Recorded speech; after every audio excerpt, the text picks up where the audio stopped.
रामदेव गांव का एक निकम्मा, कामचोर और फालतू इंसान जिसकी जेब हमेशा खाली रहती थी। एक दिन वह ऐसे ही बेकार घूमते घूमते जा रहा था। तभी कुछ लोग उसे देखते ही कहते हैं, अरे देखो देखो, गांव का महाराज आ गया। काम करने की फुर्सत नहीं, बस सोने का शौक है इसे। अरे भाई, खेत में बैल भी दिन भर हल जोतते हैं, लेकिन हमारा रामदेव तो बिस्तर से ही हल जोत लेता होगा। अरे छोड़ो यार, हल वल क्या जोतेगा, इसे तो रोटी भी मुंह में डाल दो तभी खा पाएगा, वरना भूखा ही रह जाएगा।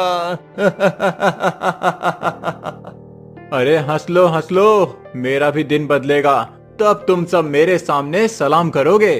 अरे भाई, वो दिन आएगा तब देखा जाएगा, अभी तो फिलहाल तू निकम्मा है, निकम्मा। इतना कहकर सभी लोग जोर जोर से हंस पड़ते हैं। रामदेव चुपचाप खड़ा रहा, पर कोई जवाब नहीं दे पाता। बस सिर झुका लिया और धीरे धीरे अपने घर की ओर चल पड़ा। फिर 2 दिन बीत जाते हैं। अरे मैं तो बिल्कुल कंगाल हूँ, पेट खाली जेब खाली, गांव वाले मुझे निकम्मा समझते हैं, कोई मेरी कदर नहीं करता। ऐसे कब तक चलेगा, कुछ तो करना पड़ेगा। तभी एक भिखारी आ जाता है। भैया, थोड़ी रोटी या कुछ भी दे दो, भूख लगी है, कई दिनों से भूखा हूँ, कुछ दे देते तो इस भूखे का पेट भर जाता। बाबा, मेरे पास तो कुछ नहीं है, उल्टा मैं खुद भूखा हूँ, लेकिन तुम्हारे पास तो कुछ है, दे दो मुझे भी थोड़ी रोटी। लानत है तुझ पर, एक फकीर से ही भीख मांग रहा है और अब भी कुछ करने का दम नहीं रखता। तू वही निकम्मा इंसान है जो पूरे गांव वाले कहते हैं हमेशा गरीबी रहेगा। मैं चलता हूँ। तो इतने बुरे दिन आ गए कि फकीर भी मुंह फेर गया। अब तो मुझे खुद ही चाल चलनी पड़ेगी, वरना सभी तो मुझे नकारा और निकम्मा ही समझते हैं। चल रामदेव, कुछ ऐसा कर जो पूरे गांव वाले तेरे आगे पीछे चक्कर काटें। तभी जमींदार वहाँ पर आ जाता है। अरे रामदेव, कैसा लग रहा है अपना निकम्मा जीवन जीते हुए? दिन रात सोते रहो, किसी काम का नहीं। सेठ जी, कोई काम नहीं है तो आप ही कोई काम दे दीजिए, मुझे भी 2 वक्त की रोटी चाहिए। अरे मेरी किस्मती फूटे, जो तुझ जैसे निकम्मे नालायक को मैं अपने यहाँ काम दूं। चल जा यहाँ से और हवा आने दे। इतना कहकर जमींदार वहाँ से चला जाता है। अच्छा, मेरी मदद तो की नहीं, ऊपर से मजाक उड़ाया। रुक जा जमींदार, अब देख, अपने तो बस ऐसे ही दिन रात कट रहे हैं, पर अब मैं आपको सबक सिखाने वाला हूँ। रामदेव पंडित का वेश धारण करता है और जमींदार के घर पहुंचता है। निरंजन, अलक निरंजन, जमींदार, तुम्हारे ऊपर बड़ा पाप है, जिसे दूर नहीं करेगा तो एक दिन तू बुरी तरह से मर जाएगा। कौन सा पाप? तुमने आज एक गरीब आदमी की बेइज्जती की। अगर तुम इसका प्रायश्चित नहीं करोगे तो कल तुम्हारी मृत्यु निश्चित है, और ये अटल सत्य है। मैं जो कहता हूँ वो कभी झूठ साबित नहीं होता है, इसीलिए जो करना है सोच समझ कर करना है तुम्हें। हाँ, कल तो मैंने रामदेव की बेइज्जती की थी, पर ये बात पंडित जी को कैसे पता चल गई? ये पंडित जी तो सचमुच बहुत पहुंचे हुए लगते हैं। कहाँ खो गए पुत्र? सुनो, तुम्हारे सिर पर भारी पाप है और उसका प्रायश्चित करना जरूरी है।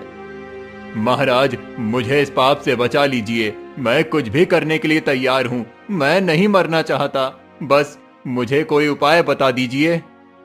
ठीक है, अगर बचना चाहता है तो अपना सारा धन यहाँ से दूर ले जाना होगा। नीले समुद्र में मिट्टी का मटका भरकर उसमें सारा धन डालना होगा और उसे वहीं विसर्जित करना होगा। लेकिन ध्यान रहे, ज्यों ही मटका समुद्र में डालो तुरंत लौट आना, वरना समुद्र तुम्हें निगल जाएगा। हाँ पंडित जी, मैं वैसा ही करूंगा, जो आप कहेंगे वही करूंगा।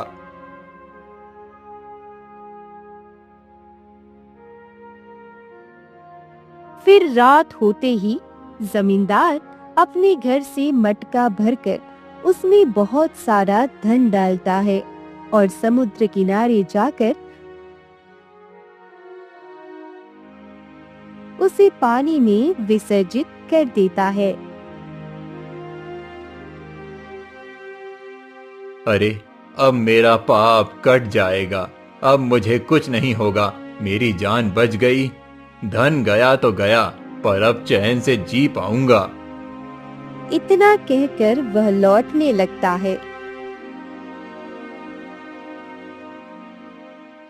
तभी पेड़ के पीछे छिपा रामदेव यह सब देख रहा था और रामदेव दौड़ कर जाता है, मटका बाहर निकालता है और अपने कंधे पर उठाकर ले जाता है। वाह, तुम्हारे पास दिमाग की इतनी ताकत थी और तुम्हें पता ही नहीं था। देखो, मैंने एक ही बार में कितना सारा धन कमा लिया। अब तो मुझे पूरी जिंदगी कमाने की कोई जरूरत ही नहीं है।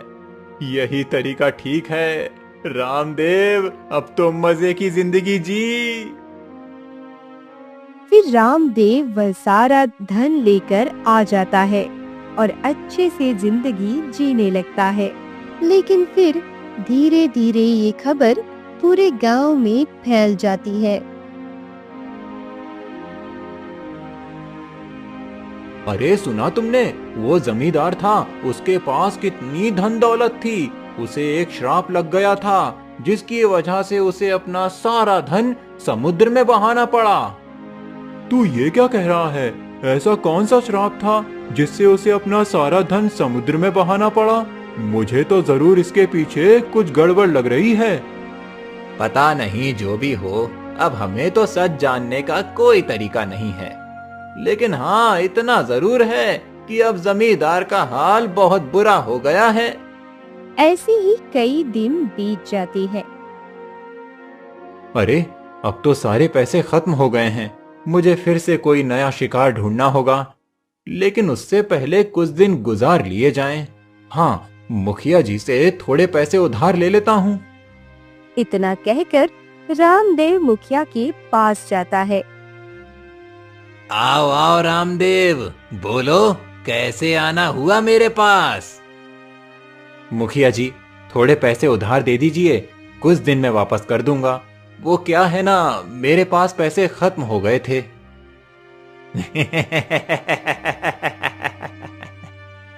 अरे रामदेव, तेरे पास पैसे कहाँ से आ गए?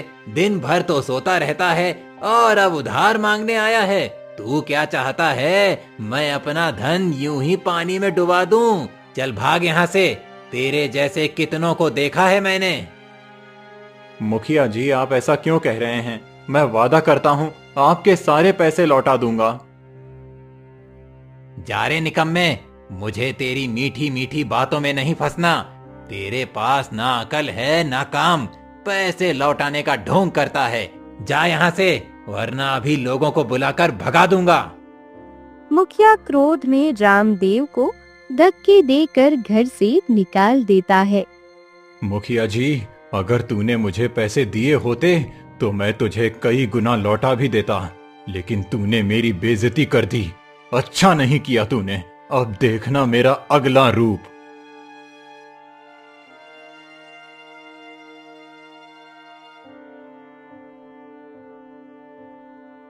यह सोचकर रामदेव अगले दिन एक बूढ़ी औरत का भेष बनाता है और मुखिया के घर पहुंचता है। मुखिया, तू जल्दी बर्बाद होने वाला है। क्या बकवास कर रही हो बूढ़ी औरत? चली जाओ यहाँ से। तुमने आज एक बेबस इंसान की मदद नहीं की, उसकी बद्दुआ अब तुम्हारे ऊपर है। कल तक तुम्हारी सबसे कीमती इंसान, तुम्हारी पत्नी तुमसे जुदा हो जाएगी। मेरी पत्नी? नहीं, मैं उसे खोना नहीं चाहता। मैं उससे बहुत प्यार करता हूँ। उसके बिना तो मैं जीते जी मर जाऊंगा। नहीं नहीं, मैं उसे खोना नहीं चाहता। बताओ बताओ मुझे क्या करना होगा। मैं कुछ भी करने के लिए तैयार हूँ, पर मैं अपनी पत्नी को बचा लूंगा। अगर नहीं खोना चाहते तो वही करो जो मैं कहूँ। सारे गहने और धन मंदिर में चढ़ा दो और तुरंत वहाँ से चले जाओ, वरना तुम्हारी पत्नी सचमुच तुमसे जुदा हो जाएगी। ठीक है, मैं वही करूंगा।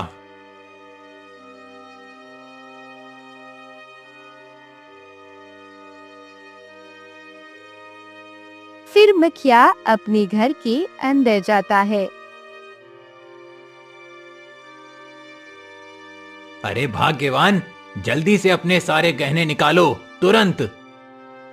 अरे ये क्या हो गया जी? आप मेरे सारे गहने कहाँ ले जा रही है? अरे भाग्यवान, अगर मैंने तुमसे ये गहने ना लिए तो आज रात तुम मर जाओगी। मैंने खुद उस ज्ञानी बुढ़िया से सुना है। हे भगवान, ये आप कैसे बातें कर रही हैं? सच सच बताइए, ये सब क्या हो रहा है?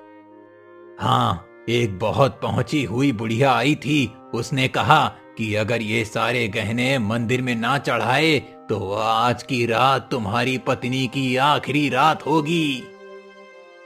तो फिर ये लो, ये सारे गहने लेकर जाओ। ये सारे गहने मेरी जान से बढ़कर थोड़ी ना है। जान के आगे भला गहनों की क्या कीमत है? फिर मुखिया सारे गहनों की पोटली लेकर मंदिर में रखकर लौट जाता है।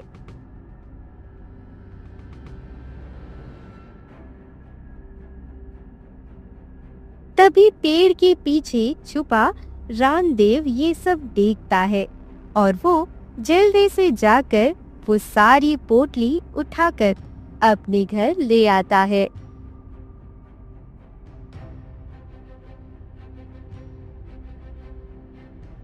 वाह रामदेव, तेरे कमाल के दिमाग को सलाम।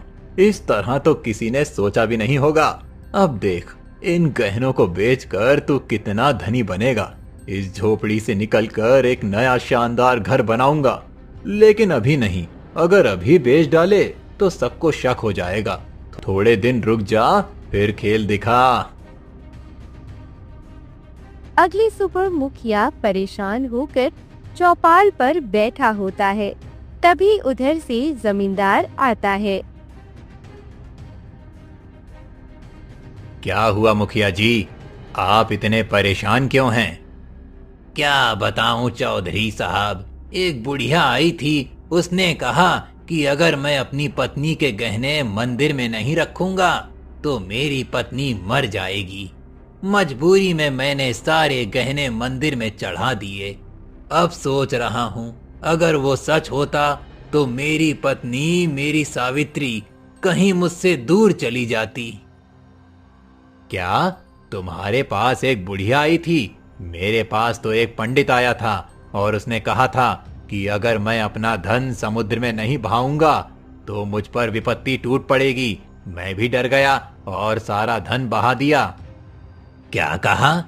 तुम्हारे पास पंडित और मेरे पास बुढ़िया?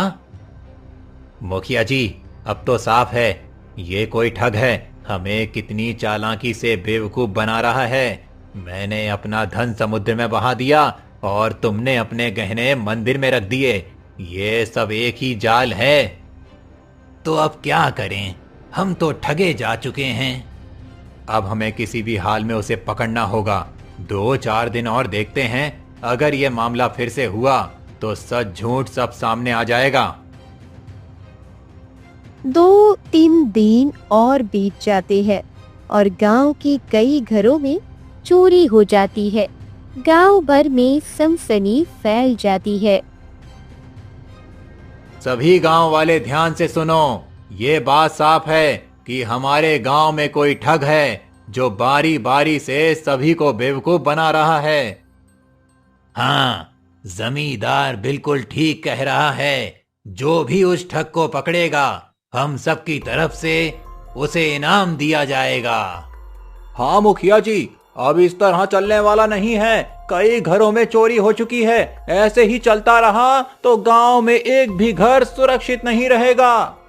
हाँ भाई साहब बिल्कुल सही कह रहे हैं। हमें मिलकर कुछ करना होगा।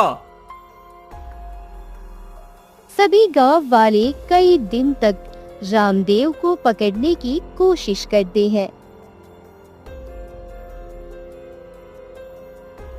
लेकिन वह हर बार बच निकलता है और चोरी जारी रहती है।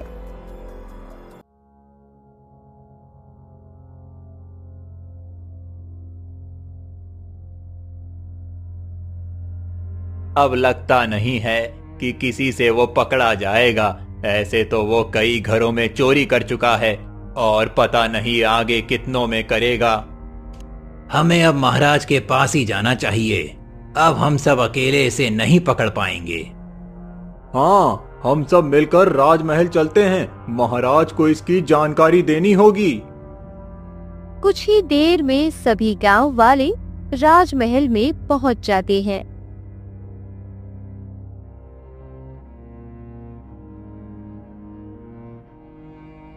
रुक जाइए, आप सब कहाँ जा रहे हैं? मुझे महाराज से मिलना है। कुछ जरूरी विषय में बात करनी है। ठीक है, आप सब जाइए।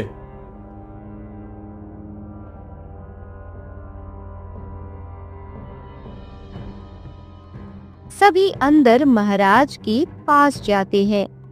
अरे, आज इतने सारे लोग दरबार में। कहिए क्या बात है? सभी कुशल मंगल तो है ना? महाराज, क्या कुशल मंगल रहेगा। हमारे गांव में एक ठग आ गया है जिसने हम सब गांव वालों की नाक में दम करके रखा है। पहले उसने इस जमींदार साहब को लूटा, फिर मुझे भी लूट लिया और ऐसे करके ना जाने कितने लोगों को उसने लूट लिया और ये सिलसिला जारी है। हम पूरे गांव वाले मिलकर उसे पकड़ने की कोशिश कर रहे हैं पर पकड़ नहीं पा रहे हैं। क्या हमारे राज्य में इतनी ठगी गिरी? रुको, इसका तो हल निकालना पड़ेगा। महाराज, लेकिन यहाँ तक ये मामला तो पहली बार सामने आया है और अगर गांव वाले इतने लोग मिलकर नहीं पकड़ पाए तो हम क्या कर पाएंगे? हम महाराज किस लिए हैं? मंत्री जी, आज ही जाकर आप पूरे गांव में ऐलान करवा दीजिए। जो भी उस ठग को पकड़ेगा उसे हम राज दरबार में जगह और ढेर सारा इनाम देंगे। जी महाराज, मैं ऐलान करवा देता हूँ।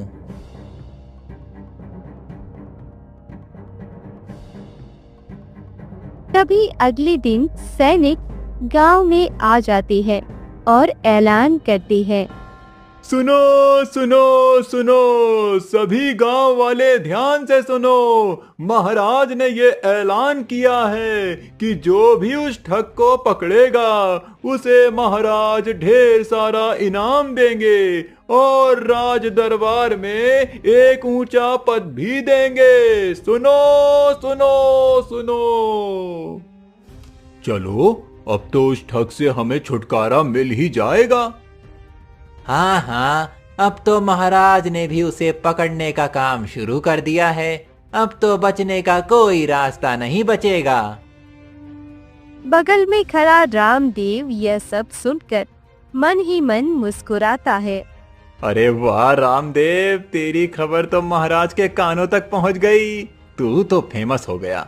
इतना बड़ा इनाम तो किसी अच्छी कलाकारी में भी नहीं मिलता जितना मेरी चतुराई पर मिलेगा। चलो, अब क्यों ना कुछ बड़ा किया जाए। इस बार तो मैं राजमहल में ही चोरी करूंगा, तब देखेंगे महाराज भी मेरी चतुराई कितनी बड़ी है। फिर रामदेव राजकुमार का वेश धारण कर महल की ओर निकल पड़ता है।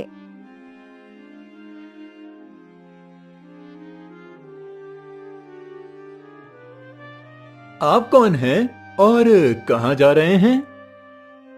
मैं पड़ोसी राज्य महेंद्र सिंह का पुत्र हूँ। मैं यहाँ महाराज से मिलने और उनकी पुत्री को देखने आया हूँ। माफ कीजिए राजकुमार, आइए अंदर चलिए। फिर सैनिक रामदेव को लेकर महाराज के सामने आ जाता है। महाराज, ये पड़ोसी राज्य के राजा महेंद्र सिंह के पुत्र राजकुमार हैं। ये राजकुमारी को देखने आए हैं। क्या सच में राजकुमार आए हैं? स्वागत है आपका। आपके पिता तो मेरे बहुत अच्छे मित्र थे। मैं तो सोच ही रहा था रिश्ता करने का, पर आपके पिता ने तो पहले ही आपको भेज दिया। आइए बैठिए बैठिए, मैं अभी राजकुमारी को बुलवाता हूँ।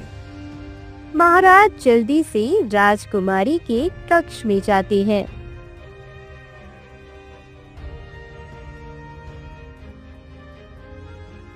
पुत्री, जल्दी से तैयार हो जाओ। पड़ोस राज्य के राजकुमार तुम्हें देखने आए हैं। और हाँ, जो तुम्हारा सबसे कीमती खानदानी हीरे वाला हार है वही पहनना। जी महाराज, मैं वही वाला हार राजकुमारी को पहना देती हूँ। पिताजी, आज इतना कीमती हार क्यों पहनना जरूरी है? अरे पुत्री, आज तुझे राजकुमार देखने आए हैं। अगर तू पसंद आ गई तो विवाह पक्का हो जाएगा। वो बहुत बड़े घराने से हैं, उनके पास हीरों की खान है। ऐसे रिश्तों में थोड़ी दिखावट करनी पड़ती है। अब तू वही पहन ले। कुछ ही देर में राजकुमारी उस कीमती हीरे वाले हार को पहनकर आती है। अरे, यह तो कितना सुंदर और तेजस्वी राजकुमार है। मुझे तो पहली नजर में ही पसंद आ गया। मैं विवाह करूंगी तो इन्हीं से करूंगी। अरे वाह, ये तो सच में किसी अप्सरा से कम नहीं है। अगर ये मेरी पत्नी बन जाए तो मेरी जिंदगी संवर जाएगी। नहीं रामदेव, होश में आ। तू कौन है और ये कौन? तू ठग है और ये महाराज की पुत्री है।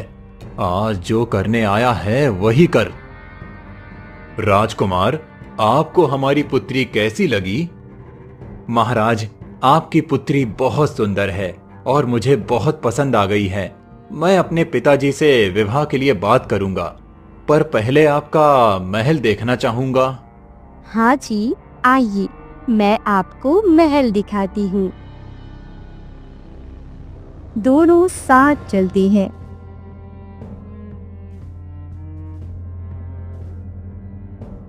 राजकुमार, मुझे आप बहुत अच्छे लगे। पहली नजर में ही मुझे आपसे प्रेम हो गया है। मैंने आपको अपना पति मान लिया है। हे भगवान, ये तो सचमुच मुझसे प्रेम करने लगी है। पर मैं क्या करूं? मैं तो यहाँ चोरी करने आया हूँ। रामदेव की नजर राजकुमारी के गले के हीरे के हार पर पड़ती है। ये तो बेशकीमती हार है, इसे ही चुरा लेता हूँ। रामदेव मौका देखकर राजकुमारी के गले से हार उतार लेता है। राजकुमारी, अब मुझे चलना होगा। हमारा राज्य बहुत दूर है, लौटने में समय लगेगा।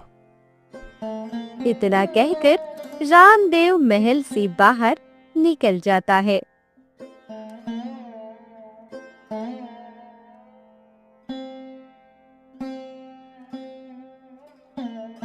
पिताजी, मुझे राजकुमार बहुत पसंद आए। हाँ हाँ, अच्छी बात है पुत्री। अचानक सबको ध्यान आता है राजकुमारी के गले पर। अरे पुत्री, तुम्हारे गले में हार कहाँ है? वो कीमती हार तो अभी था। पता नहीं पिताजी, अभी तो गले में ही था। अब कहाँ गायब हो गया? सैनिकों, तुरंत ढूंढो, वो हार कहाँ गया? महाराज, राजकुमारी महल में ही थी, तो हार कहाँ जा सकता है? ये तो महल में ही होना चाहिए। सब मिलकर हार ढूंढते हैं, लेकिन हार नहीं मिलता है। महाराज, हमारे महल में तो एक राजकुमार के सिवा कोई आया ही नहीं, तो हार कहीं उसी ने। क्या कह रहे हो मंत्री जी? भला राजकुमार हार क्यों चुराएगा? तभी एक सैनिक दौड़ता हुआ आता है। महाराज, जो हमारे सामने राजकुमार बनकर आया था वो असली राजकुमार नहीं बल्कि एक ठग था। मैंने अपनी आंखों से देखा। जब वो बाहर जा रहा था तब उसकी जेब से राजकुमारी का हीरे वाला हार झलक रहा था। हे भगवान, हमारी राजकुमारी को भी ठग लिया गया। धीरे धीरे यह खबर पूरे राज्य में फैल जाती है। अरे महाराज, हमारी क्या रक्षा करेंगे जब उनकी खुद की पुत्री ही नहीं बच पाई, वो भी ठग ली गई। अब हमें इस ठग से कौन बचाएगा? जब राजा की ही इज्जत चली गई तो हमारी कौन सुनने वाला है? सुनो, अब तो ये बात पूरे गांव में फैल गई है। राजा तक को उसने बेवकूफ बना दिया, पर अभी तक पकड़ा नहीं गया। ऐसा लगता है कोई इसे पकड़ ही नहीं सकता। तभी गांव में एक ग्वालिन गाय लेकर आती है। मैं इस समस्या का हल निकाल सकती हूँ। बहन, अगर तुम सच में इसे रोक सकती हो तो हमें तुम्हें राजमहल ले जाना चाहिए। महाराज को भी बताना होगा कि ये वही चोर है। ठीक है, मैं गोमती तैयार हूँ। अब देखना है कि मैं उसे पकड़ सकती हूँ या नहीं। फिर गांव वाले उस ग्वालिन को लेकर महाराज के पास जाते हैं।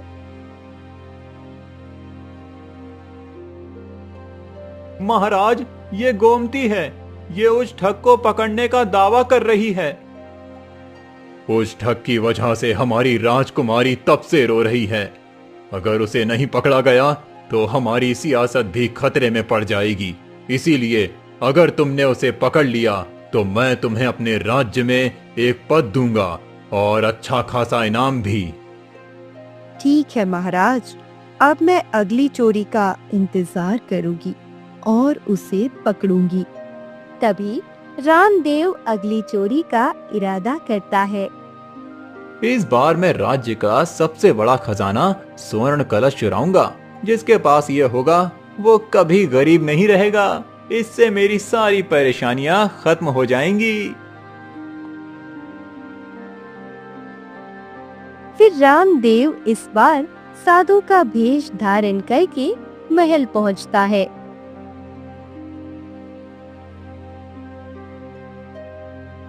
प्रणाम साधु महाराज। कहिए, इतने दिनों बाद हमारे महल में कैसे पधारे?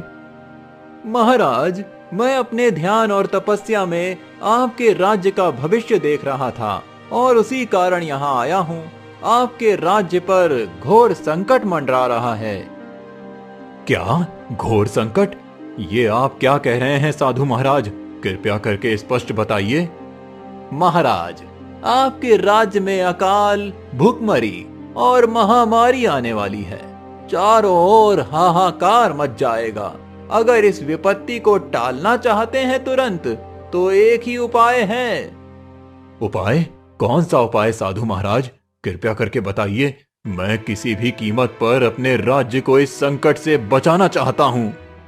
महाराज, आपके खजाने में जो स्वर्ण कलश है उसे नदी में जाकर विसर्जन करना होगा, तभी ये संकट टल पाएगा। ये मेरे ध्यान में स्पष्ट दिखाई दिया है। उसी समय दरबार में गोमती मन ही मन सोचती है, ये साधु मुझे कुछ ठीक नहीं लग रहा। इनकी बातें मेरे दिल को विश्वास नहीं दिला पा रही। लगता है इस वेश के पीछे कुछ और ही रहस्य है। नहीं, ये नहीं हो सकता। वो हमारे पूर्वजों की आस्था का प्रतीक है। राज्य की धरोहर उस स्वर्ण कलश को मैं ऐसे ही नदी में विसर्जित नहीं कर सकता। साधु महाराज, और कोई उपाय बताइए। महाराज, ये एकमात्र उपाय है। अगर आपने इसे नहीं किया तो आपके पूरे राज्य को भारी संकट झेलना पड़ेगा और ये मैं नहीं, स्वयं देवताओं की आज्ञा कह रही है। पता लगाना पड़ेगा। रुकिए महाराज, मुझे तो ये चाल पहचान में आ गई है। यह वही निकम्मा है जो हर बार नया वेश धारण करके सबको लूटता रहा है। तुम क्या कह रही हो गोमती? महाराज, मेरी बात ध्यान से सुनिए। असली साधु कभी झूठ नहीं बोलते और ना ही छल करते हैं। असली साधु जब भी दरबार या सभा में जाते हैं, वह अपना जनेऊ कान पर चढ़ा कर रखते हैं। यह सनातन परंपरा है। लेकिन देखिए, इस साधु ने अभी तक ऐसा नहीं किया है। अरे, ये तो सच है। ये कैसी बकवास कर रही हो कन्या? साधु से इस तरह की पूछताछ करना पाप है। अगर ज्यादा सवाल करोगी तो मैं तुम्हें श्राप दे दूंगा। श्राप तो तुम बाद में देना। पहले सिद्ध करके दिखाओ कि तुम सचमुच में साधु हो। कान पर अपना जनेऊ चढ़ाओ, तभी सबको यकीन होगा। सभी दरबारी और सैनिक हाँ हाँ कहते हुए सहमति जताते हैं। हाँ साधु महाराज, अभी और इसी क्षण अपना जनेऊ दिखाइए, वरना समझ लिया जाएगा आप साधु नहीं, ठग हैं। रामदेव हड़बड़ा जाता है। हाथ उसके कांपने लगते हैं। कुछ क्षण चुप रहता है, फिर पसीने पसीने होकर बोल पड़ता है। ठीक है, अब और झूठ नहीं बोल सकता। मैं साधु नहीं महाराज, मैं वही ठग हूँ जिसने आपके राज्य और गांव वालों को लूटा है। दरबार में सनसनी फैल जाती है। सभी सैनिक तलवार निकाल लेते हैं। तूने इतना बड़ा धोखा किया सभी के साथ, तुम्हें इसकी सजा मृत्यु दंड मिलेगी। सैनिकों, इसे मृत्यु दंड दिया जाए। तभी राजकुमारी आ जाती है। पिताजी, उसने अपराध किया है, लेकिन यह निकम्मा नहीं है। यह बहुत चतुर है। अगर इसकी चतुराई को राज्य की काम में लगाया जाए तो हमारे राज्य का बहुत लाभ होगा। वैसे भी मैं इसे अब दिल से पसंद करने लगी हूँ। ठीक है, पर एक शर्त है। राज्य के भंडार खाली हैं, प्रजा नाराज है। अगर इसे अपनी जान बचानी है तो अपने चालाक दिमाग से राज्य में तरक्की करके दिखानी होगी। इसके लिए इसे बड़ी जिम्मेदारी दी जाएगी। जी महाराज, मैं वो जरूर करके दिखाऊंगा। मैंने इतने दिनों तक चोरी करने में दिमाग लगाया, अब नहीं। अब मैं इस राज्य की तरक्की में अपनी चतुराई दिखाऊंगा। गोमती, तुमने सच में कमाल कर दिया। इतने लोगों के बीच तुमने उसे पहचान लिया और हम सब ने उस पर ध्यान ही नहीं दिया। लेकिन एक बात समझ में नहीं आई, हम में से कितनों को यह पता भी नहीं था कि जो जनेऊ कान पर बांधते हैं उसे देखकर पहचान सकते हैं। तुम्हें यह कैसे पता चला? क्योंकि महाराज, मैं ब्राह्मण परिवार की बेटी हूँ। मुझे यह सब अच्छे से पता था। इसी वजह से मैं उसे पकड़ पाई। मुझे माफ कर दो गोमती बहन, लेकिन अब मैं एक अच्छा और ईमानदार व्यक्ति बनकर दिखाऊंगा। फिर रामदेव नए व्यापार को शुरू करता है।